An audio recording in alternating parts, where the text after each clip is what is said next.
Welcome back to another video. This one is special because we have Sarah Larson. She is Right. a marriage relationship coach for women, and she has been an exceptional student in the program. And I'm so excited for you guys to get a glimpse into her mindset, into her journey, into what she has gone through. So, Sarah, if you want to just introduce yourself, where you're from, and then we'll dive right in. Okay, so hi, my name is Sarah Larson. I'm a relationship coach, and I've been in the program probably since around January. And where am I from? I am from originally, I'm half Filipino and half white. That's my ethnicity, but where I'm from is kind of all over because I've always lived like 4 years in one place, but where I'm really resonate that home is in Hawaii. Beautiful. So Yeah. bring me back to that moment when you first joined the program. Where were you at in business? What were things looking like So, day to day? yeah, so I was already being coached, or I had had a previous coach, but that coach really helped me with a little bit of the process, but not scale my business. So when I met Emily and Gerald, they really helped me start to scale my business and be more consistent. Yeah. Talk to me about that. Talk to me more about like what made you initially want to start working with us? So initially, it was number one, that it was faith-based, and number two, that I felt like it wasn't too salesy, meaning there was like ethical principles working with you guys. And then secondly, I really like the community of having other coaches because it can be kind of not lonely per se, but it's hard to bounce ideas off of one another if you're not surrounded by like-minded people. And so you decided to join, and then what was like your first win getting into the program? My first win, I think my first win was having two 10K or two 5K clients and then scaling my business to 5K. Mm. And then you had a moment where I remember you were offered a job or to go all in coaching. So what was that like?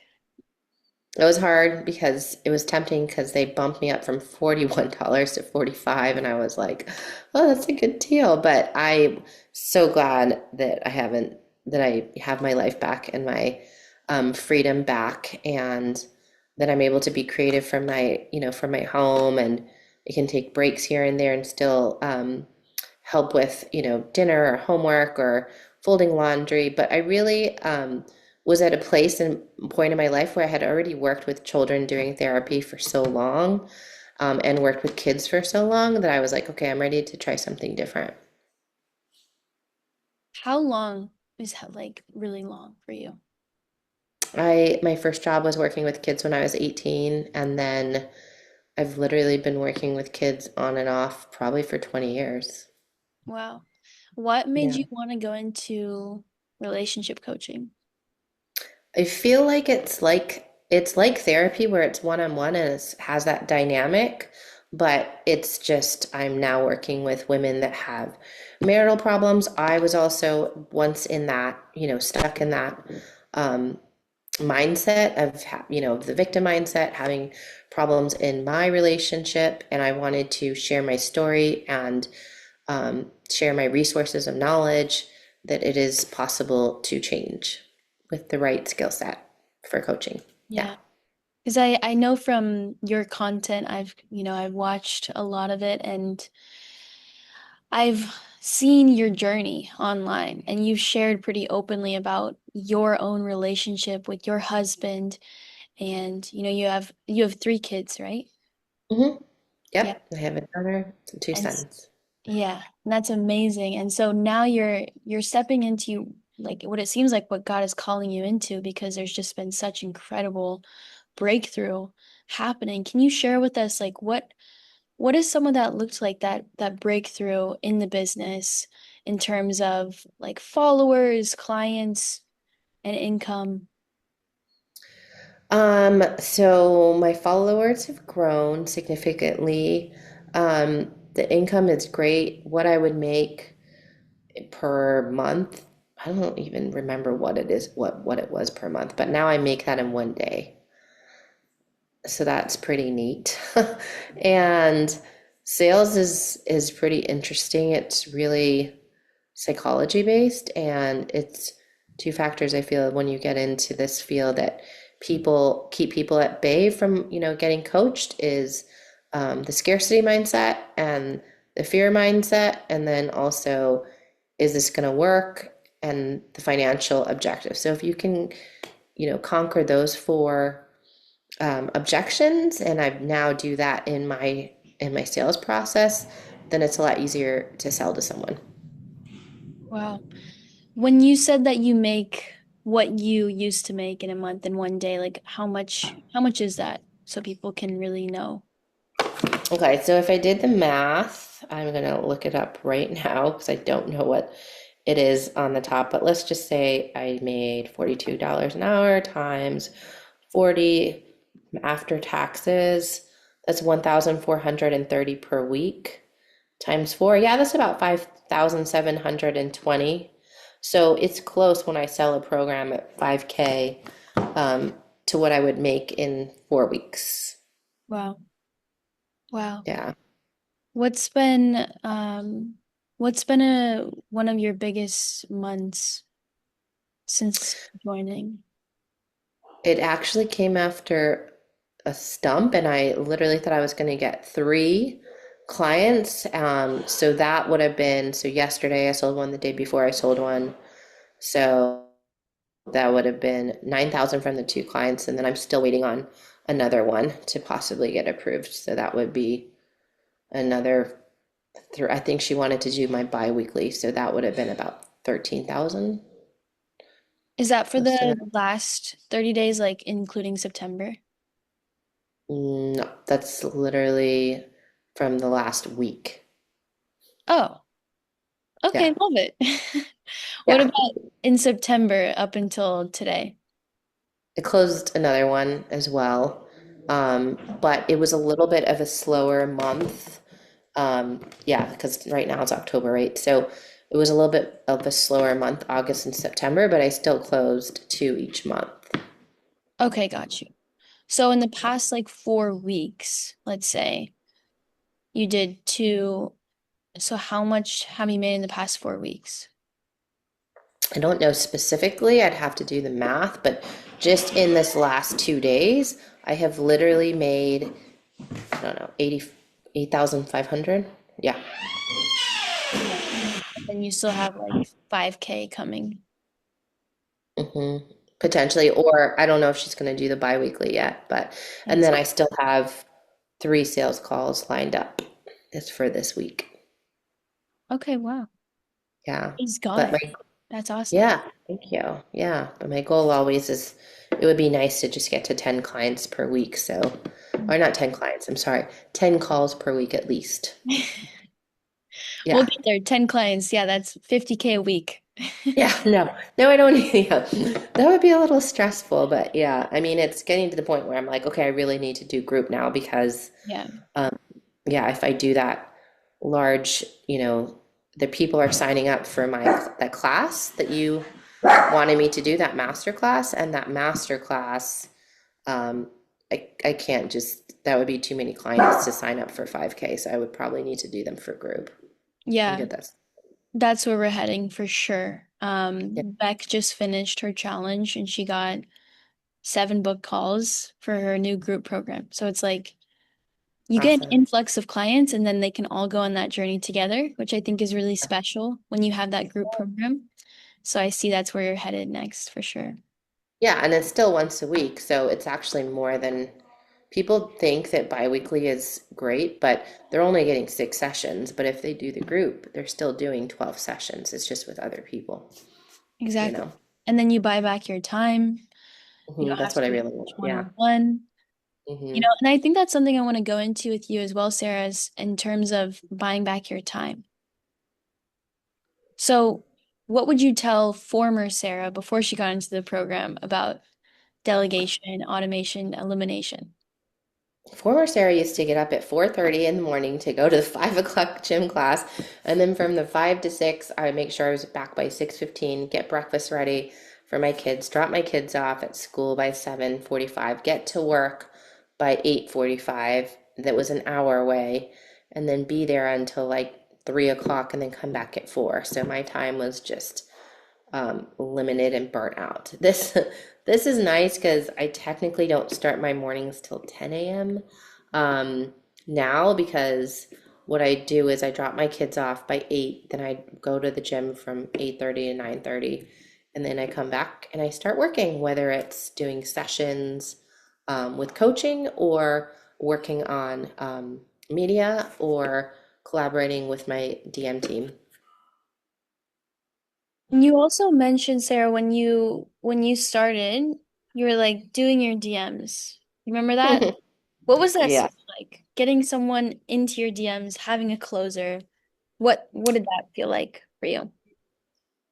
That felt like freedom, but what I learned is this is a process to find the right people and the right team, and doesn't mean just because they're nice people and they're nice, whatever, that it might not be the best fit because people that have a lot of experience with DMs, they at least know what a hot cold lead is, and they know how, if the script isn't working, to change the script and modify it. So that's what I currently really love about my team right now that's in, DMs, is they really know, um, well, he has his own sales company, so he really knows Yeah. how to manage the other girl and train the other girl, and that's been a lot of weight off my shoulders.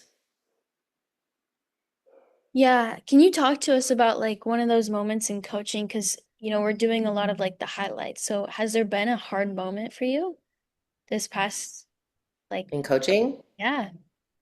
yeah, when I was Yeah. on top of a volcano, when I was on top of a volcano and my client was calling me crying, and I felt like I had to take the call, and Oh man. I think that was my toughest moment. And that's also when I learned that boundaries are really important when you are taking vacation and family time to yourself.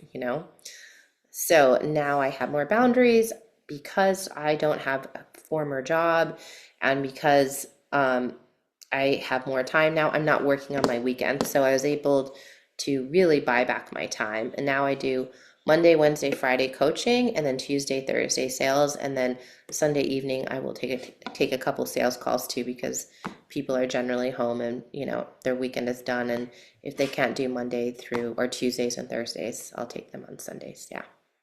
So. So you were on top of a volcano and a client calls you. And what's your Mhm. initial reaction? Oh, there was two moments. So the first moment was when I was grabbing my luggage and hadn't slept at all. That was the first day I was in Hawaii, landed on the Big Island, and she was calling me freaking out because she had found exclusive pictures of another lady, on his phone, and I had to take the call then. I didn't really know what my react. I was just surprised that she was calling me when I just landed. And then the second one had to do with the husband denying an affair, but she hired someone to investigate, and unfortunately, he was found guilty. So I would say that my biggest struggle so far with coaching is just learning healthy boundaries. Yeah. Yeah, that's a big one. It's a big lesson. What what have you seen in terms of like can you share tangibly what you've noticed in terms of your experience with ads, plugging in systems? How has So that? that I think is the hardest thing for me, but it's not the hardest thing, it's the thing that I like least to do, and data and tracking all of that. But I'm doing it now. And I'm tracking mid lead, hot lead, low lead, like low quality lead, and then what they offered financially if I closed it.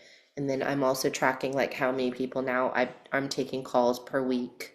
So yeah, everything before I didn't have a system, and now I have a very detailed system. Um, okay, she's videoing me. Sorry. Sorry. And I have kids, but it's also bought me back my time with my kids, like I said, because now I can pick them up at school at 3 and spend more time with them, which has been also been great too. I love that so much. So cute. Yeah, Came up. yeah. And when Um, they go to bed, I can choose to work, doing work then if I need to, right? So it's nice. Yeah. yeah. And so you said that you're now tracking the data with the ads, but how has that looked with the ads? Because I remember on a group call we looked at like all of the total ad spend that you have, and then we also looked at like how much you actually collected from that. Do you remember that? Yes, I do. So wait, so for the DMs, that's what I've been tracking, right? So I haven't been tracking the ads, but I know from like just looking at the one that we had just written was like $9, so I turned that one off per conversation and it wasn't getting as much traction, and then I just put it more towards the ads that were doing well. Yeah. And do you remember when we were on that group call, like the total amount of ad spend that you had spent? Yes, so I already know that I spend around 100 to 150 per day. So Yeah. that's around 4,000 per month if it's a 30-day month. Yeah. I think we looked at this I think it was either 2 or 3 weeks ago, but we looked and your total ad spend was at like a little over 10K. Oh, okay, I don't remember that, but yeah. And then your total cash that came in was like over 50K. Oh, cool. Yeah, I don't remember that, but yeah, now it's coming back to me. Yeah. Yeah. I mean, Sarah, I feel like you also have a really unique mindset. So tell us about how going all in on your coaching business has impacted you, like who you are as a mom, as a leader in business. Um, yeah. How has this impacted? So before I used to get down on myself and I'm like, I didn't make a sale, or like I should have closed that, or kind of a scarcity mindset. But now I don't even do that. I'm like, okay, what could I make better? Why didn't I close that? And then like, okay, and then I rewatch my videos and then I analyze it, or I just mess with my script a little bit. But ever since I started to do a new script, I'm like, oh my gosh, this is golden, because literally yesterday I almost closed three in a row. So and I close them with a shorter amount of time. So I was like, okay, this is great. Because before you were saying, oh yeah, 1:15, an hour and 15, hour and 30 is way too long. So now I'm with that script, I'm in about like 45 minutes to an hour. So I really like that. So I did shorten it. And Gerald had told me that previously, and I just didn't listen. But so if you make it too lengthy, people get confused. So that has been, genius moving forward. And what else? Um, my mindset is just that I'm not a quitter. And instead of now taking it personally, I'm like, okay, what can I fix to make this better? And it's just about being consistent, I feel like, you know? But why do you feel like there's so many coaches out there who are just stuck? I think it has to do with mindset. What is their mindset? Like what's really blocking them? I personally think it's fear. It's a fear objective. I think it's doubting themselves, doubting the process, but they're really just not staying in the game long enough and being consistent, you know? I mean, I was literally going to the bathroom with my phone in the mornings and checking my DMs. I was sleeping and checking my DMs. I was waking up checking my DMs in the middle of the night when I didn't have a DM person, you know? And that was just my mindset. I just kept on going and going and going. This was also working two jobs and raising three kids. And I just don't know a lot of people that have that mindset, because I don't know, for me, it's not an option to quit in anything. Yeah, it's the resiliency. It's like Yeah, a lot of people who say they want to build a coaching business, but then they see that there's work behind it and they're like, oh, I'm gonna go back to my 9 to 5. But that's yeah. the beauty of being an entrepreneur is that you create these problems. You actually go and solve problems. But most people put their problems to the side. We're like, give us your problems. Let us help you. And we take on that responsibility. We have extreme ownership over it. So for that woman who is maybe she's stuck in fear, maybe she's stuck in paralysis, or maybe she's just not sure if she should move forward with this program, what would you say to encourage her in this moment? I would say if you don't jump, you're never going to jump. And the whole point of life is to put yourself in uncomfortable situations. So me, well, for example, I was afraid of shark diving when I was little, or not little, but in my 20s, like 27, I think I did this with my husband, but I did it anyways. There's been so many things that I've been scared of. I'm like, okay, I suck at sales calls in the beginning, but I did it anyways because you have to believe in yourself that you are capable of learning new things. And the only reason that you don't feel like are comfortable in the beginning is just because you haven't been exposed to it as much and you haven't done it consistently over and over and over again. So, for example, I didn't like sales calls in the beginning, but now I love them and now it's easy. But it's just because I've done them probably about, I don't know, maybe 100 times or 80 times I've taken sales calls already. So it's a natural flow and I can just read people now a lot better than when I first started. I can see when there's going to be a fear objection. I can see when it's going to be a money objection. So I think the key to coaching is being really comfortable with yourself and then also trying new things and realizing like, hey, if you don't start something today, you're never going to start it because it's just going to be prolonged. You're going to say, I'll do it later. I'll do it later, you know? So I think my mindset is I do it now, even though I don't want to do it. Like, example, before we got on this call, I didn't want to make two carousel posts. I was like, I'm just going to watch Netflix for an hour. But I'm like, nope, I'm going to do it. I'm just going to get it done. So it'll give me more time to work on different things with my business or different things I have to do at home or with my kids.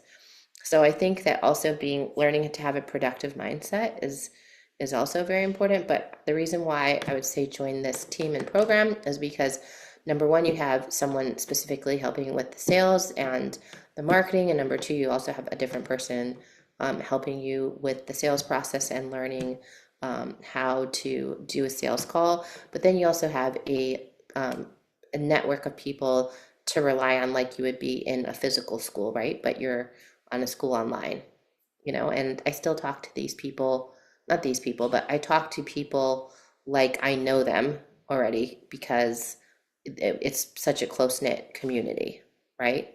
So Gerald has come and see me, which is one of the coaches from Dallas. I talk to Brandy quite often and we bounce, questions. So I feel like it's also lifelong friendships too, which is also really important in this field because, you kind of are working from your home. So I feel like the biggest thing for me is that the community of support was a huge factor. Community is number one. I remember Hmm. joining my first program and like that community was the reason I kept going. And Yeah, you can be that for someone. You can join a community and be the reason that someone continues to show up and inspires other people. And um, yeah, there's just such a fire in you, Sarah, for what you do. I can tell. And I think that for the person watching this right now, that let this be a testimony, let this be proof, and let her story just impact you because she went from, working this job that was taking up all of her time, wasn't able to spend time with her kids, and was just grinding for like 5K a month for years. And then she stepped into what she was really called to do. And she's been impacting these women's lives. Like she's very humble about her work, but I know that she's impacting these people on a deep level, restoring marriages and restoring relationships the way that God intended for families to be, which is not an easy job. She takes a lot of weight on her shoulders, but she does it well with resiliency. And in the past couple of days, she's been able to make over 13K. She has more calls lined up, so it could be more. Um, and it is just a testimony of what's possible when you don't wait for the perfect time, when you step out in bold faith and just trust God.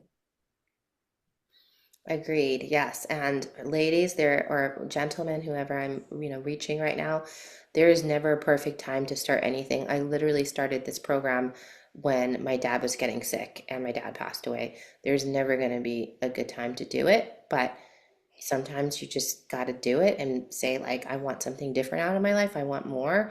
And I believe that this is my calling and you step into it. Amen. Amen. Well, praise God for all of the results. And I just pray that He would continue to bless you, Sarah, bless your clients. I love you Thank guys you. so much for watching, and I'll see you in the next one.